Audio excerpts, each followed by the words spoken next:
Assalamualaikum warahmatullahi wabarakatuh.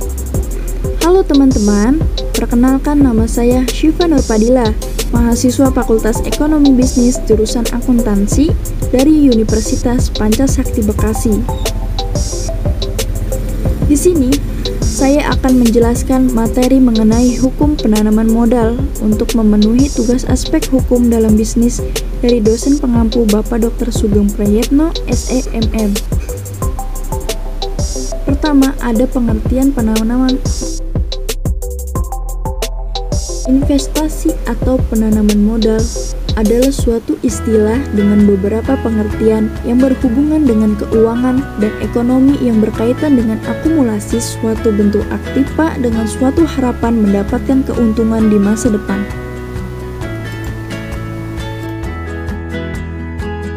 Pada dasarnya, bangsa Indonesia memiliki potensi besar untuk melakukan kegiatan investasi.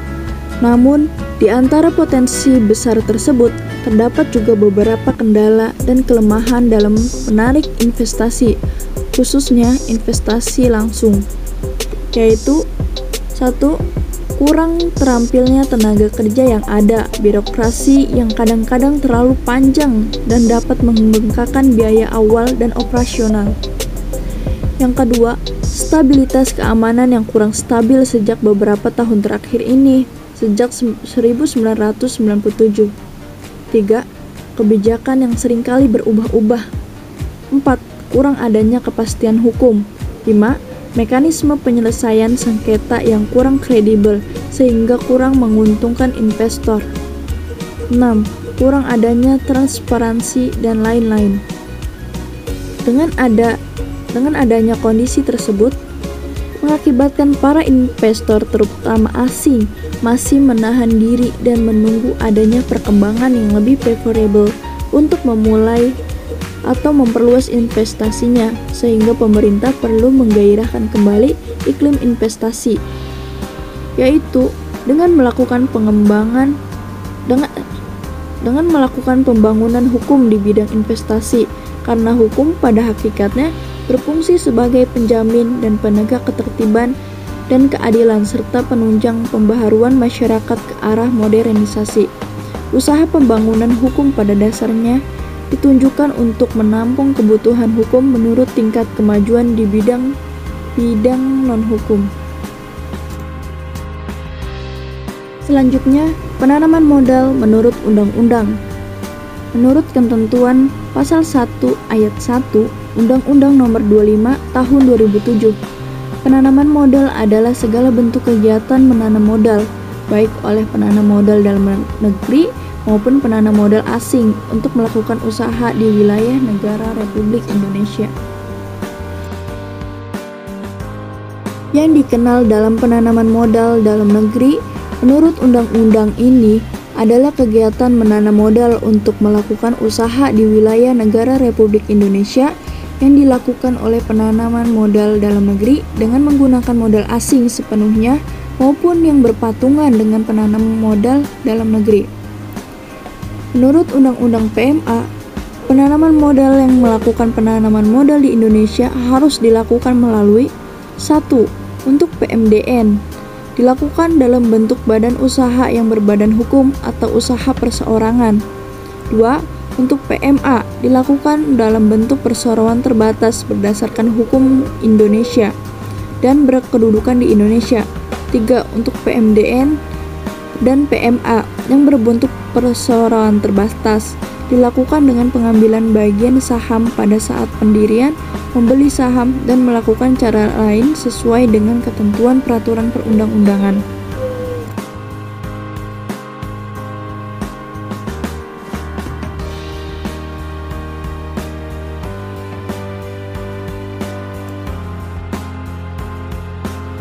Penanaman modal asing. Bentuk kerjasama penanaman modal, yaitu pertama, ada joint venture. Apa itu joint venture? Yang dimaksud dengan joint venture adalah kerjasama antara pemilik modal asing dengan pemilik modal nasional, semata-mata berdasarkan suatu perjanjian belaka. Yang kedua, ada joint enterprise. Yang dimaksud dengan joint enterprise adalah kerjasama antara pemilik modal asing dengan pemilik modal nasional yang dituangkan dalam bentuk hukum Indonesia. Dalam joint enterprise ini, model yang dimiliki dinilai dalam rupiah dan dalam valuta asing.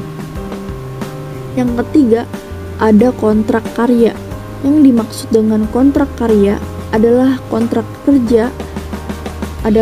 kerjasama antara modal asing dengan modal nasional yang terjadi apabila penanam modal asing membentuk suatu badan hukum di Indonesia, dan hukum ini mengadakan perjanjian kerjasama dengan suatu badan hukum yang menggunakan modal nasional, khususnya Badan Usaha Milik Negara atau BUMN. Selanjutnya ada kontrak production sharing. Yang dimaksud dengan kontrak production sharing adalah kontrak kerjasama secara bagi hasil, yaitu suatu bentuk kerjasama kredit antara modal asing dengan pihak Indonesia yang memberikan kewajiban kepada pihak Indonesia untuk mengembalikan kredit beserta bunganya dalam bentuk hasil produksi yang diekspor kepada pemberi kredit. Selanjutnya, ada permasalahan atau sisi negatif dalam penanaman modal. Sisi negatif penanaman modal asing yang terlihat terutama dalam praktiknya adalah penanaman modal asing seringkali menguruk keuntungan melalui praktik-praktik tidak wajar seperti transfer pricing, penyelundupan pajak, penguasaan pasar dengan monopoli, dan sebagainya. Permasalahan lain juga terlihat berkaitan dengan perbedaan sistem hukum, seperti halnya penanaman modal asing yang menganut sistem hukum Anglo-Saxon atau common law dengan sistem hukum Indonesia yang menganut sistem Eropa kontinental, sehingga penanam modal baik asing maupun nasional harus memahami mengenai hal ini, belum lagi mengenai choice of law atau pilihan hukum yang mendasari perjanjian kerjasama apabila terjadinya sengketa.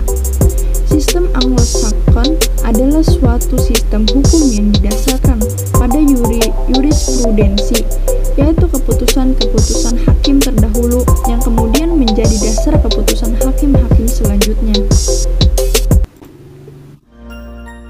Lalu selanjutnya, ada sanksi dalam penyelenggaraan penanaman modal.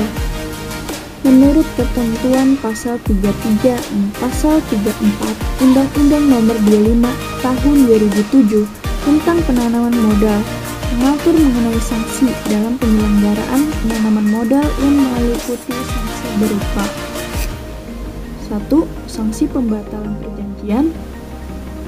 2. Sanksi pembatalan kontrak kerjasama. 3. Sanksi administratif. 4. Sanksi pidana. Ketentuan sanksi pidana tidak ditentukan secara tegas dalam undang-undang penanaman modal tersebut, namun secara penafsiran dapat diperoleh suatu kondisi di mana sanksi pidana dapat dijatuhkan, namun mengenai sanksi pidananya sama sekali tidak diatur dan kembali hanya menggantungkan kepada peraturan perundang-undangan lainnya. Hal ini tidak memberikan kepastian hukum karena dapat mengakibatkan kesewenangan dari pejabat dalam memberikan sanksi hukum. Berikut penyelesaian sengketa penanaman modal.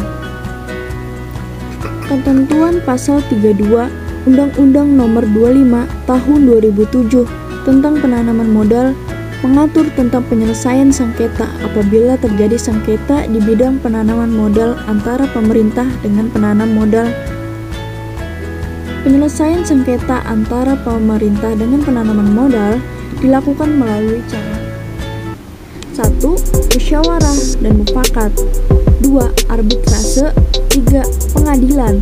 4. ADR. 5. Khusus untuk sengketa antara pemerintah dengan penanam modal dalam negeri. Sengketa diselesaikan melalui arbitrase atau melalui pengadilan. Dan terakhir, ada khusus untuk sengketa antara pemerintah dengan penanam modal asing. Sengketa diselesaikan melalui arbitrase internasional yang telah disepakati. Telah banyak kritik yang dilontarkan kepada lembaga pengadilan yang mengakibatkan ketidakpercayaan investor dalam penyelesaian sengketa penanaman modal. Atas dasar hal tersebut, para pelaku bisnis khususnya investor menganggap penyelesaian sengketa melalui lembaga pengadilan di Indonesia, penyelesaian sengketa melalui pengadilan dengan cara litigasi sangat lambat, yaitu bahwa penyelesaian sengketa tidak cepat atau lambat dalam formalistik. Yang kedua, ada biaya perkaranya mahal. Yang kelima, peradilan umumnya tidak responsif, yaitu bahwa peradilan kurang atau tidak tanggap terhadap kepentingan umum dan seringkali mengabaikan kepentingan dan kebutuhan masyarakat banyak sehingga pengadilan dianggap tidak adil dan tidak fair. Peradilan juga kurang tanggap melayani kepentingan rakyat miskin. Lalu selanjutnya, putusan pengadilan tidak menyelesaikan masalah karena tidak ada putusan pengadilan yang mengantar pihak yang bersengketa ke arah penyelesaian masalah.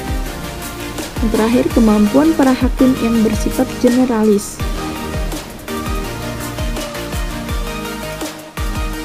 International Convention of the Settlement of Disputes atau ICSID. Apa itu ICSID? ICSID adalah badan yang dilahirkan Bank Dunia. Dalam penanaman modal asing, besar kemungkinan terjadinya perselisihan atau sengketa antara pihak penanam modal asing dengan pihak nasional. Untuk mengantisipasi hal tersebut, pemerintah Indonesia telah meratifikasi International Convention of the Settlement of Disputes (ICSID) tahun 1958 dengan Undang-Undang Nomor 5 Tahun 1968 tentang penyelesaian perselisihan antara negara dan warga negara asing mengenai penanam modal. Lalu selanjutnya ada GATT dan WTO. Penyelesaian sengketa merupakan salah satu bidang yang menjadi pengaturan dalam GATT. Apa itu GATT? General Agreement of Tariffs and Trade. Dan perjanjian WTO. Apa itu WTO? World Trade Organization. Kelemahan utama penyelesaian sengketa GATT adalah tidak adanya lembaga permanen dan mekanisme untuk penyelesaian sengketa perdagangan. Kedua, tidak ada jaminan bahwa putusan tersebut akan secara efektif dan dapat dilaksanakan. Jadi kesimpulannya adalah para investor atau pemilik modal selalu mengutamakan untuk melakukan investasi di negara yang dapat memberikan kepastian hukum dan kepastian berusaha. Hukum merupakan faktor yang sangat penting dalam kaitannya dengan perlindungan hukum yang diberikan suatu negara bagi kegiatan penanaman modal. Melalui sistem hukum yang dapat memberi perlindungan akan tercipta kepastian, keadilan, dan efisien bagi pihak penanam modal. Dengan berlakunya Undang-Undang Nomor 25 Tahun 2007 tentang penanam modal, diharapkan terjadi peningkatan penanaman modal untuk mengolah potensi ekonomi menjadi kekuatan ekonomi real dengan menggunakan modal yang berasal dari dalam negeri maupun dari luar negeri. Itu dia materi yang bisa saya sampaikan mengenai hukum penanaman modal di Indonesia. Kurang lebihnya mohon maaf. Wassalamualaikum warahmatullahi wabarakatuh.